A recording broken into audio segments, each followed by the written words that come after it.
Okay, we're going over the lipids review worksheet. Everybody should have a copy of this, yes? All right, here we go.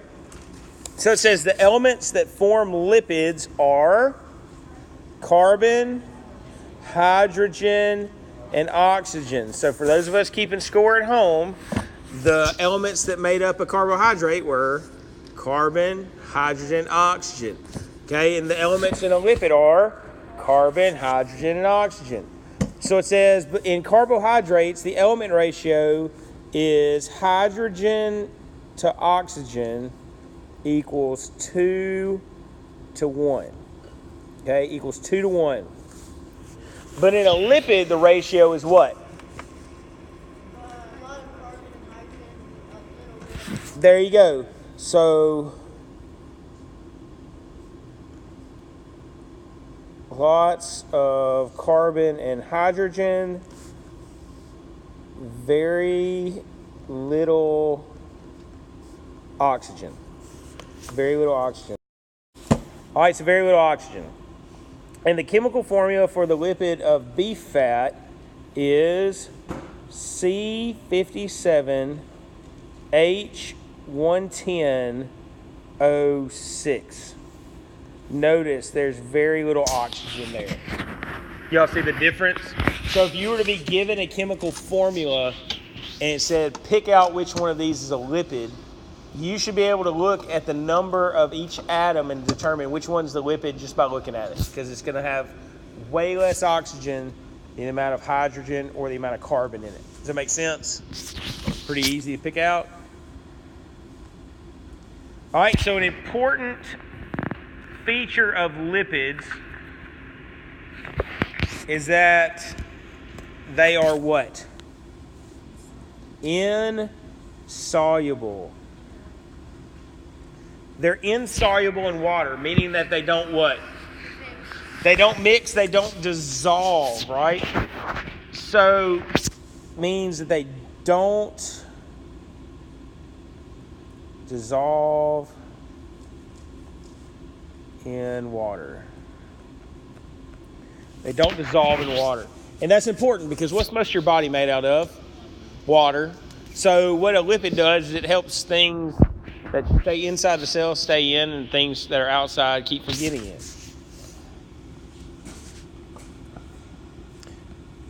So lipids are excellent materials to use in organisms as barriers. Okay, they prevent things from getting from place to place because they will not dissolve in the cell's watery environment.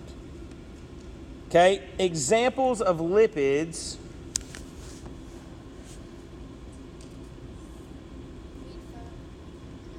Fat that you find in meats. What else? Oils.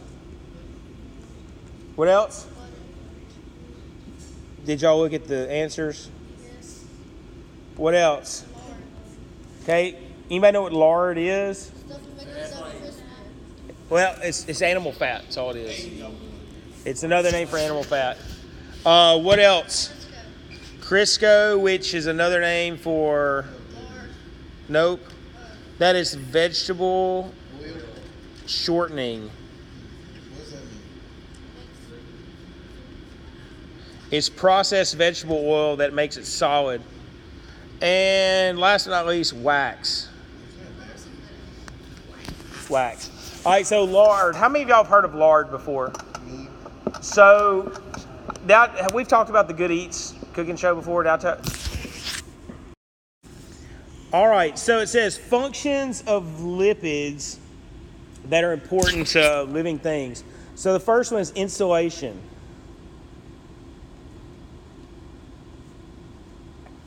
Insulation. So think about animals that live in very cold climates, like up north, polar bears. That's seals. Okay, maybe penguins. What do they have a lot more of in their body than fat? And the reason why is to insulate them or help keep them warm. All right, so insulation keeps you warm.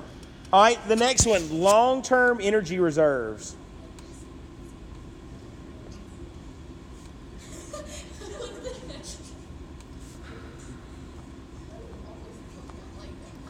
Long-term energy reserves. How many of y'all have seen the movie or heard of the movie, Tom Hanks' movie, Castaway? Okay. Samuel.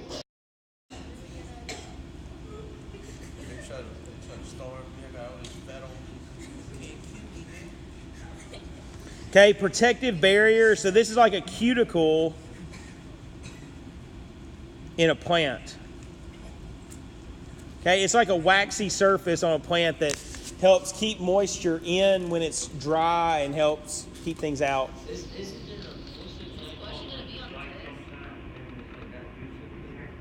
Cactus? Oh, an aloe vera plant? Yeah, those are called succulent plants, and they actually retain moisture. Yes. All right, another one that's important.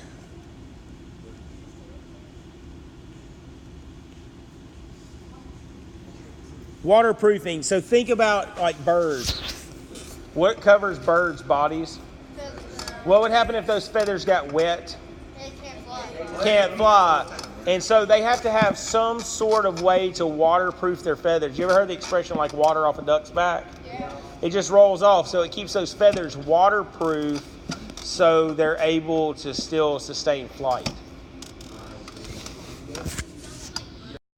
All right, waterproofing. Another one, and this is a big one, you might want to draw a star beside it, cell membrane. We're going to talk more about that in a second. What's that? No, you just need to know them. All right, two other ones over here to the side. Chemical messengers.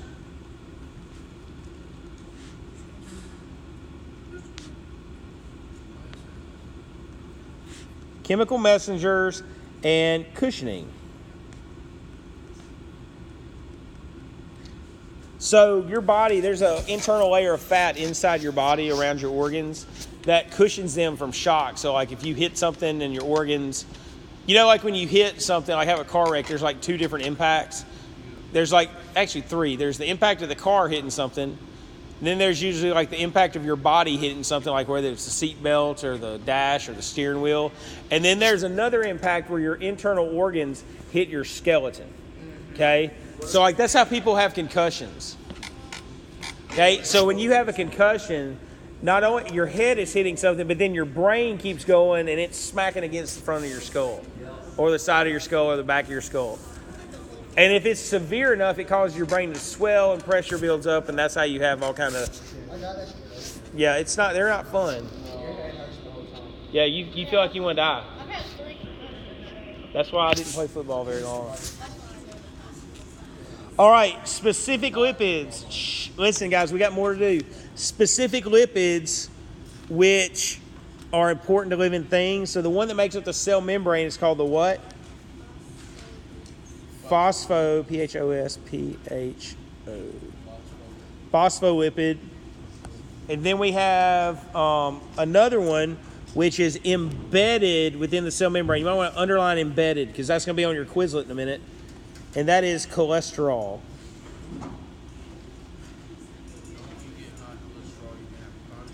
Well, okay, you have to have some cholesterol.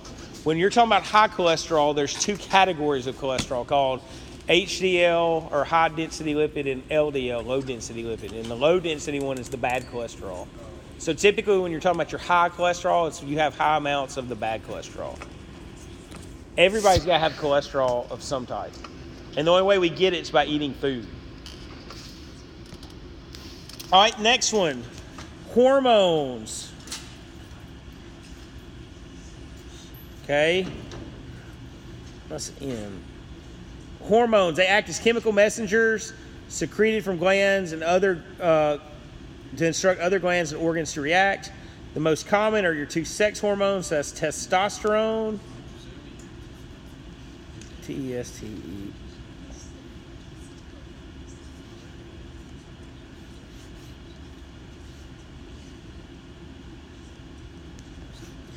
Estrogen.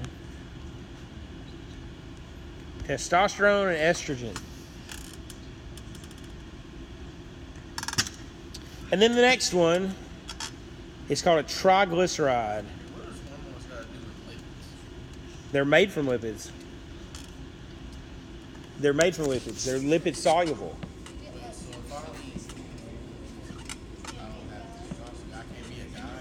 Yeah, you can be a guy.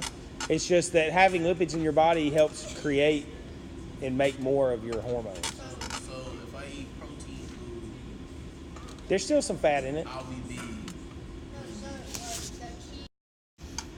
So it says the two main components of lipids are blank and 2 or 3 blank. So glycerol and 2 or 3 fatty acids. So glycerol and 2 or 3 fatty acids. Glycerol is a 3-carbon molecule that forms the backbone of a triglyceride, and fatty acids are composed of a long carbon-hydrogen chain with a carboxyl group. CRBOXYL. Carboxyl group. Triglycerides are formed when how many fatty acids you think? 3 fatty acids bind to a glycerol backbone through a blank bank reaction. So what hooked up monosaccharides to each other? Dehydration,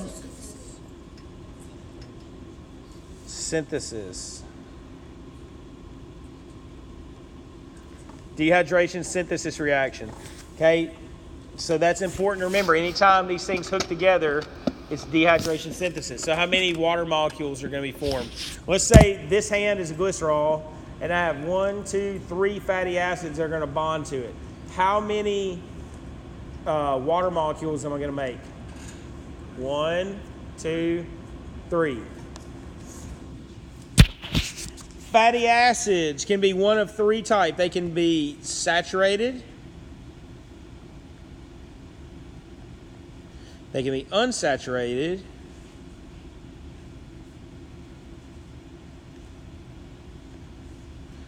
or they can be polyunsaturated.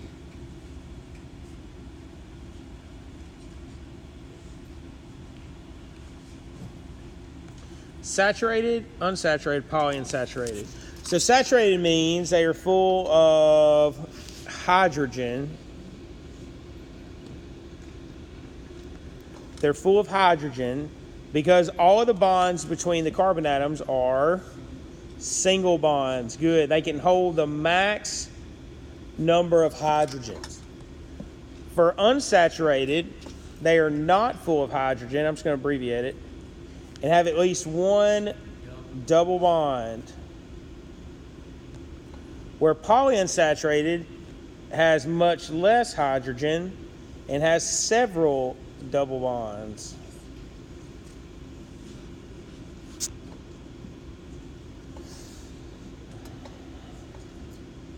Get it? Got it? Okay, saturated fats form straight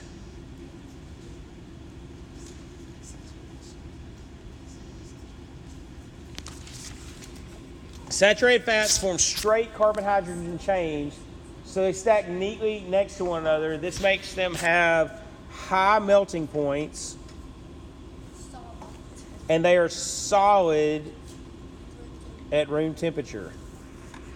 So here's what you need to remember. Saturated, straight, solid. And single, okay, for single bonds. All the S's go together with saturated fats, okay? So think of it this way, and I'm going to show you a diagram of it real quick. So this right here is where it says label. That is a saturated fat, and it's frozen. Well, that's a saturated fat. Notice how it's straight line. Everybody see that? It's straight single carbon to carbon bond. Think of it this way. How many of y'all have ever stacked lumber, like 2x4s or wood? Yeah. They're straight boards, right? So they lay on top of each other. You make a nice stack. What about picking up limbs and stacking limbs that have fallen or you cut down? Can you stack them like lumber? No. Why? But why can't you do that? What's their shape like? They're bent, right? They're kind of round, they're branched all over the place. That's why saturated fats pack up so tightly, because they're straight chains. And that's why they're solid at room temperature, where liquid fats or unsaturated fats have all this space in between them so they can't get close to each other. That's why they're liquid at room temperature. Okay, that's a question. So, like, if it was saturated fat, give me an example of saturated. Butter. So, let's say if I use butter. Deep down in the butter, this is that look like. Yeah. On a molecular level. How can I see it? Huh? Molecular telescope. No, you can't see molecules. So how we know it looks like this? Because through cell theory and what we know about cell bonding, this is what we theorize it looks like. So This is the best understanding we have right now. so far. Yeah, So you. if some smart genius came through, or science got better, and we was able to see molecular this, then we could see what it really looks like. How about for something totally different? But we do know what some molecules look like. Yeah, but Like we know DNA looks the way it looks. yeah, but how about it's like totally different? And my kids show me this stuff, and I don't know what this looks like. I don't know. All right, so unsaturated fats. Come on. Shh. You just need to go with this is what it is right now. Is that for alcohol? What? That one is like, Yeah, glycerol is an alcohol. Okay, and it's not talking about like I'm gonna go get crunk on the weekend alcohol. It's talking about no, seriously, listen. It's the way that the chemicals are arranged. It falls into the family of the alcohol. All right. So unsaturated fats have what type of bonds? They have bent. So unsaturated fats.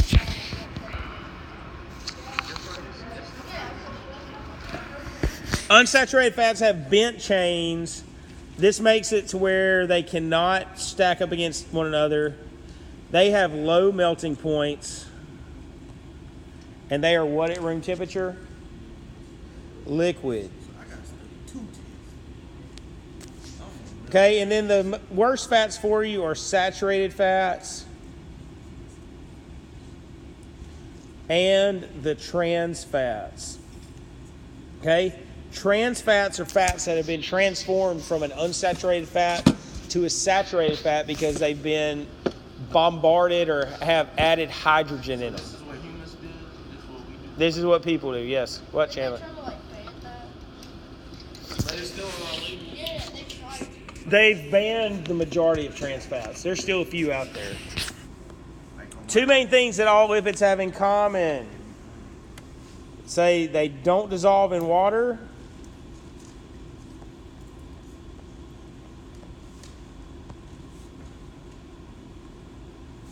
And they're composed of carbon, hydrogen, and oxygen. So if we need to label these down here, label these diagrams down here. So this one is saturated fat. I'm just going to abbreviate. This one's unsaturated fat.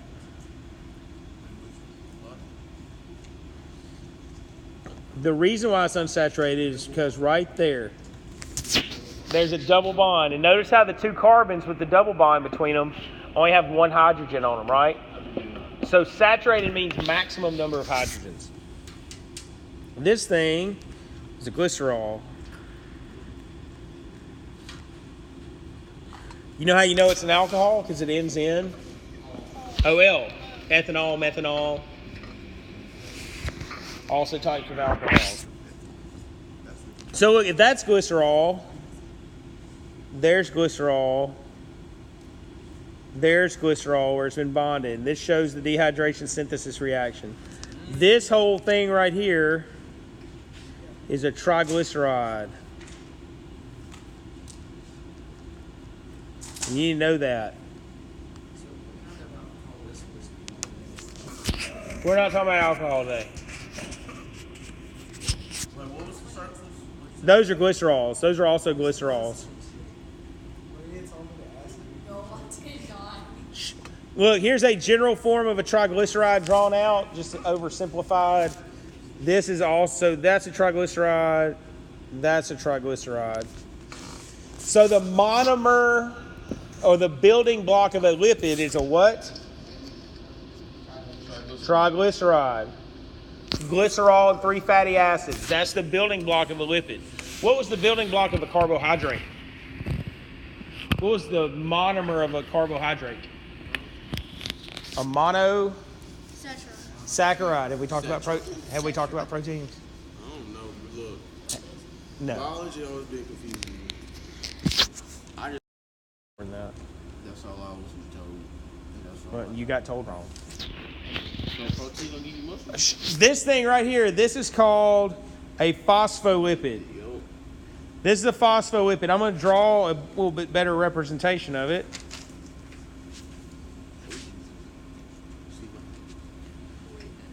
Way better. There's the hydrophobic head. Here are the 2 fatty acid tails. So hydrophobic means what? Water fearing. So the tails are lipids. They don't want to be near water. The head is hydrophilic. So that means what?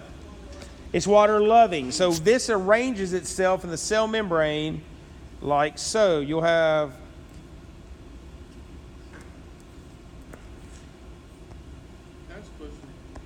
sure. So you know, like, when I was younger, I used to watch the news. You know, like when there's nothing on the news like found stories. Okay, No. Yeah, it's about this. All right, what were you saying, Cassandra? So how do they get hydrated? What were you saying? I'm what? About the tails pointing into each other? Oh, so they like don't get wet. Like, Right, yeah, the tails point into each other so they don't get wet, and that's also how you make that waterproof barrier around the cell. Okay, because the inside of the cell is made of water, the outside's made of water, but there's like a barrier around it that keeps the water in or water out. So, it is unique. yeah, it's very unique. The fact that the phospholipid does what it does is really cool. All right, there's a triglyceride again. Now, check this out. Here is a phospholipid right here. So, like a triglyceride, there's 3 things bonded to it, but now only 2 of them are fatty acids. So these are the 2 fatty acid tails.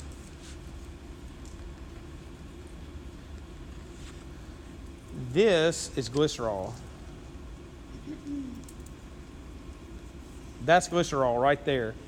And then instead of having that 3rd fatty acid tail attached to it, now you have a phosphate group. Okay, that's the phosphate group. 2 more pictures and we got a little bit to do, and then we're going to play Quizlet. This is the general form of a steroid. Aquagenic. Steroid, okay? And the base of all the steroids, what all of your steroids are made from, the lipid that they're made from, that is cholesterol. That's cholesterol. And so this is also an example of a steroid. And the biggest thing you need to know about steroids is their shape, and they have how many rings? 4. So if you see anything with 4 rings, you need to automatically assume it's a steroid.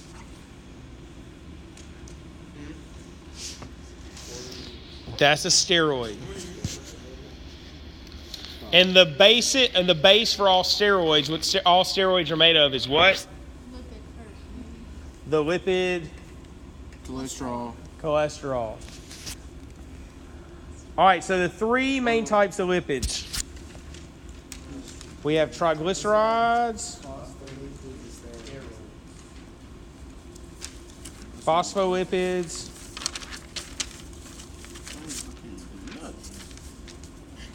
and steroids.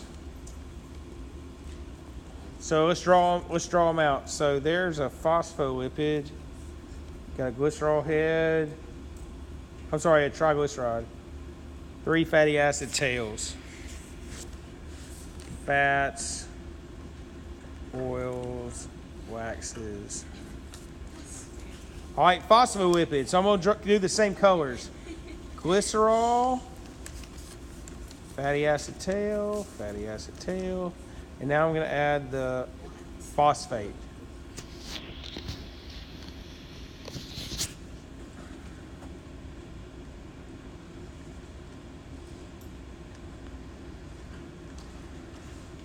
makes up the cell membrane. And then steroids,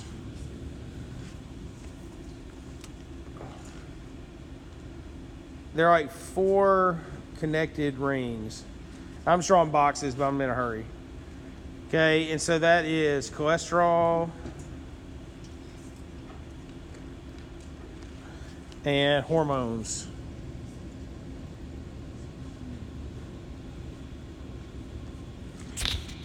Cholesterol and hormones.